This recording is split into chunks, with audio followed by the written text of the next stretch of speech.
दोस्तों, अगर किसी इंसान के ऊपर हवस का नशा चढ़ जाता है तो उसे आगे पीछे कुछ भी दिखाई नहीं देता है। वो बस यही सोचता है कि उसे उसके साथ कोई पार्टनर मिल जाए जो कि अपनी हवस की लत को पूरा कर सके। दोस्तों, आज की कहानी में कुछ ऐसा ही होता है। एक 28 साल की महिला, उसे हवस की इतनी ज्यादा लत लग चुकी थी कि वो अपने ही बगल के रहने वाले पड़ोसी आदमी के साथ गलत काम करने लगती है, उसके साथ संबंध बनाने लगती है, जो कि उसका पति होता है, उसके बच्चे होते हैं। और वो इतनी हवस में अंधी हो चुकी होती है कि वो अपने पति को खाने में नींद की गोली मिला देती थी, जिससे कि खाकर उसका पति सो जाता था और अपने प्रेमी के साथ सारी हदें पार कर लेती है। इसके बाद कुछ ऐसा होता है एक दिन की वो महिला अपने प्रेमी के साथ कुछ ऐसा करती है, उसका प्रेमी चीखता चिल्लाता रहता है, लेकिन वो महिला उसे छोड़ती तक नहीं है, जिससे सुनकर आप भी हैरान हो जाएंगे, परेशान हो जाएंगे। दोस्तों, आइए जानते हैं इस घटना की पूरी जानकारी इस वीडियो के माध्यम से कि आखिर वो महिला अपने प्रेमी के साथ ऐसा क्या करती है कि उसका प्रेमी चीखता रहता है, चिल्लाता रहता है। तो इसकी जानकारी के लिए आप लोग मेरे साथ वीडियो में लास्ट तक बने रहिएगा। ये कहानी बहुत ही इंटरेस्टिंग कहानी है और साथ में आप लोग को बहुत कुछ सबक और सीख भी देने वाली है। दोस्तों नमस्कार, आदाब। मैं हूँ ज्योति कुशवाहा और आपका ज्योति वॉइस चैनल में स्वागत है। उम्मीद करती हूँ ज्योति वॉइस की जो फैमिली होगी अच्छी होगी और अपना ख्याल रख रही होगी। दोस्तों, वीडियो में आगे बढ़ने से पहले आप लोग से मेरी यही रिक्वेस्ट है, जो कोई भी मेरे चैनल पर नए दर्शक है तो प्लीज मेरे वीडियो को लाइक करिएगा, शेयर करिएगा और चैनल को सब्सक्राइब जरूर करिएगा, क्योंकि आपका एक लाइक से हमको भी हौसला बढ़ता है और हमको भी हिम्मत होती है कि आप लोग के बीच में ऐसे ही जो क्राइम की सच्ची घटना है, इस घटना से रूबरू करा सकूं और ऐसे ही घटनाएं ला सकूं। दोस्तों, आज की जो कहानी है, ये कहानी है उत्तर प्रदेश के बरेली का। बरेली में ही एक भोजपुरा थाना क्षेत्र पड़ता है, जिसके अंतर्गत एक गांव आता है जिसका नाम है घुरु समसपुर गांव। इस गांव का रहने वाला नजीर अहमद, जो कि पेशे से एक कपड़ों का कारोबारी होता है, वो कपड़ों में जरी लगाने का काम करता है। वो इस काम को करने के लिए शहर जाता है और कपड़े लाता है और उस कपड़ों में जरी लगाता है और आसपास की जो गांव होती है, चाहे अपने ही बगल के गांव की जो पड़ोसी महिला है, उस महिला को बेचा करता था, जिससे कि जो अहमद होता है, नजीर अहमद, उसके कांटेक्ट में बहुत सारी औरतें आ गई थी। उसका अच्छा खासा जान पहचान था और उसकी बिक्री भी अच्छी खासी हो रही थी।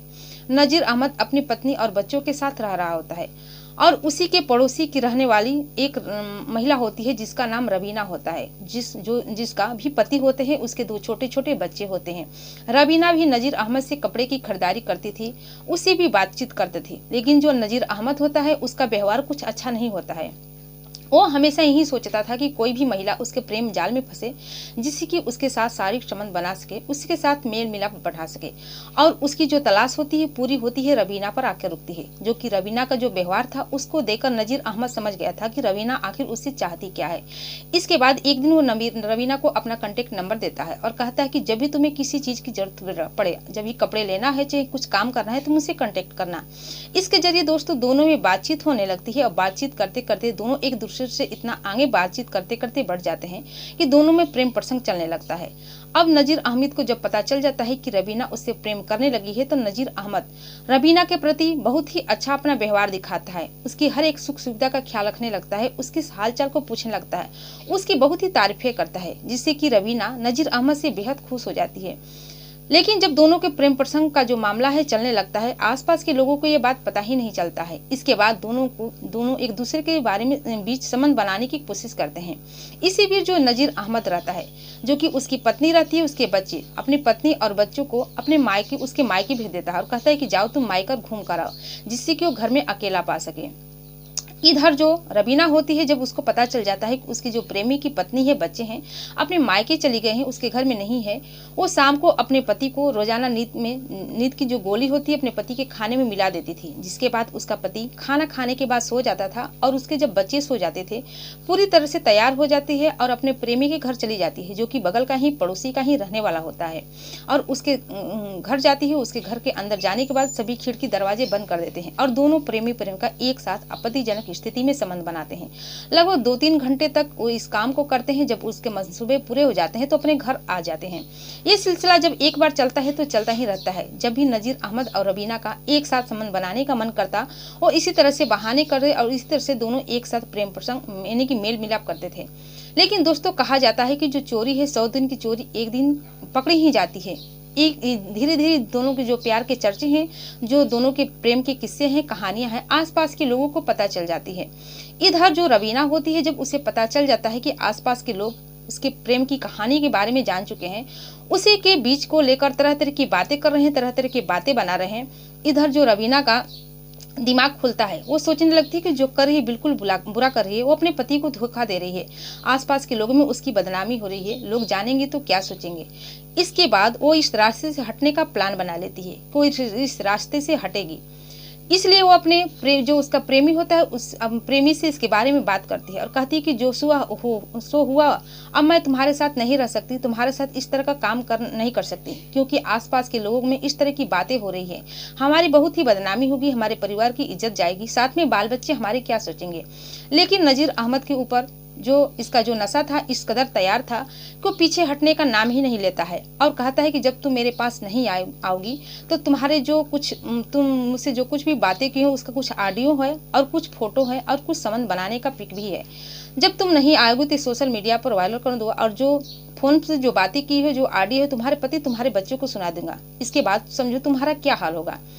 इधर जो रवीना होती है वो समझ में नहीं पाती है कि आखिर करे तो क्या करे। अब उसका जो प्रेमी होता है उसे बुरी तरह से ब्लैकमेल करने लगता है, जिससे कि वो बेहद परेशान हो जाती है। वो सोचती है कि इसका तो कुछ सोल्यूशन निकालना ही होगा। वो ना चाहते हुए भी अपने प्रेमी के पास जाती, उसके साथ संबंध बनाती, क्योंकि उसे उस वीडियो को दिखाकर, उस फोटो को दिखाकर बार बार उसके साथ ब्लैकमेल कर रहा था, उसके साथ बहुत ही बुरा बर्ताव कर रहा था। अब जो रवीना होती है इसका परमानेंट सोल्यूशन निकालने की उपाय सोचती है और एक दिन एक प्लान बना ही लेती है। वो अपने प्रेमी के मोबाइल पर यानी कि नजीर अहमद के मोबाइल पर कॉल करती है और कॉल करके कहती है कि तुम तो हमेशा मेरे साथ दिन में ही संबंध बनाते हो, दो तीन घंटे ही समय बिता पाते हैं। मैं चाहती हूँ कि मैं रात में तुमसे मिलूं और तुम्हारे साथ कुछ ऐसा करूँ जो कि आज तक तुम्हारी पत्नी ने तुम्हारे साथ नहीं किया है। मैं तुम्हें बहुत ही खुश रख सकती हूँ।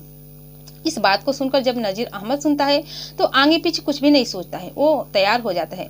हालांकि उस वक्त जो नजीर अहमद की जो पत्नी होती है अपने मायके चली गई होती है। इधर जो रवीना होती है शाम का खाना बनाती है। खाना बनाने के बाद जब उसका पति आता है तो खाने में नशे की गोली मिला देती है और साथ में अपने प्रेमी को भी बताई रहती है कि तुम मेरे पति की चिंता मत करो, मैं उनको नींद की गोली उनके खाने में मिला दूंगी, जिसकी वजह से वो सो जाएंगे और पूरी रात हम दोनों जो कि एक साथ समय बिताएंगे।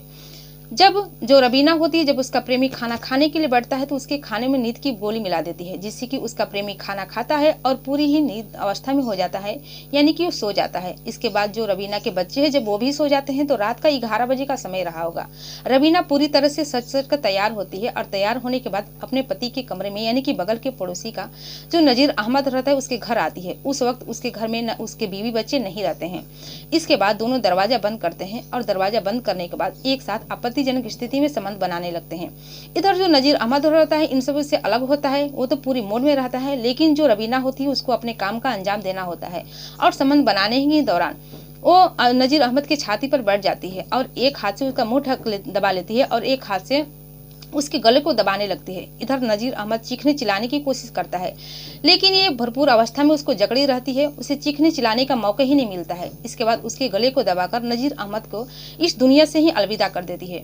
जब नजीर अहमद की मौत हो जाती है, जब उसकी हत्या कर देती है तो अपने आप को ठीक करती है, अपने कपड़े ठीक करती है और नजीर अहमद के सामने का जो दरवाजा होता है उसी की सीढ़ियों पर से उसकी डेड बॉडी को लुटका देती है। इसके बाद वो अपने घर आ जाती है और सो जाती है कि मानो कुछ हुआ ही नहीं। दोस्तों, जब सुबह का समय होता है, जो आसपास के लोग नजीर अहमद की लाश को देखते हैं, उसकी डेड बॉडी को देखते हैं, सबसे पहले उसके परिवार वालों को सूचना दी जाती है। उसकी पत्नी इस बात को सुनकर आती है, अपने पति की डेड बॉडी को देखकर रोने लगती है, चीखने चिल्लाने लगती है। आसपास के लोगों में पूछताछ की जाती है, साथ ही सूचना पुलिस को दी जाती है और जब पुलिस आसपास के लोगों से पूछताछ करती है तो पता चलता है कि नजीर अहमद का जो कांटेक्ट था वो पास के ही रहने वाली यानी कि पड़ोसी में ही रहने वाली रवीना नाम की औरत से उसके साथ गलत संबंध बना रहा था, उसके साथ गलत स्थिति में था। इसके बाद पुलिस को सीधा शक जाता है और रवीना को गिरफ्तार कर लेती है और रवीना से पूछताछ करने लगती है। दोस्तों, पहले तो रवीना इसके बारे में कुछ बताती नहीं है, लेकिन जब पुलिस अपने तरीके से पूछताछ करती है तो रवीना पूरी कहानी बता देती है और बताती है कि इसके साथ वो कुछ महीनों तक प्रेम प्रसंग चला रही थी, इसके साथ संबंध बना रही थी, लेकिन जब उसे ख्याल आया कि जो हो रहा है गलत हो रहा है तो इससे अलग रहने की बात करने लगी। इस पर जो नजीर अहमद तैयार नहीं था और उसे ब्लैकमेल करने लगा था, जिसकी वजह से उसने यह कदम उठाया और यह काम करने पर उसे कोई मलाल नहीं है। इस तरह से पुलिस जब रवीना अपना बयान देती थी तो उसी के तहरीर पर उसको गिरफ्तार करती है और जेल के सलाखों के पीछे डाल देती है।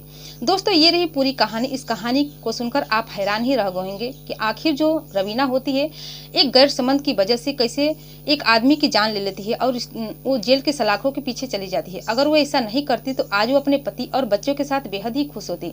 इसलिए मैं अपनी वीडियो के माध्यम से आप लोग को यह बताने की कोशिश करते हैं कि आप जो कोई भी ऐसा काम कर रहे हैं इस काम को करने से पहले 1000 बार सोचिए, क्योंकि जब इस काम के लफड़े में पड़ जाएंगे तो इसका फल को आपको इंतजार करना नहीं पड़ेगा, इसका फल आपको जरूर मिलेगा। और जब ऐसा होगा कि आपका पछताने का भी समय नहीं मिलेगा, इसके बाद आप कुछ कर भी नहीं सकते। इसलिए आप अच्छे तरीके से रहिए और अपना और अपने परिवार का ख्याल रखिए। दोस्तों, ये कहानी सुनाने का उद्देश्य आपको दुखी करना, परेशान करना नहीं है, बल्कि जागरूक करना है, सचेत करना है कि आप भी सावधान हो जाइए, सतर्क हो जाइए। और आज इस कहानी के बारे में आपकी क्या राय है? आप अपनी राय हमें कमेंट सेक्शन में बता सकते हैं, क्योंकि आपका कमेंट का मुझे बेहद इंतजार रहता है। फिर मिलती हूँ अगले दिन नई कहानी के साथ, नई घटना के साथ। तब तक के लिए जय हिंद, जय भारत।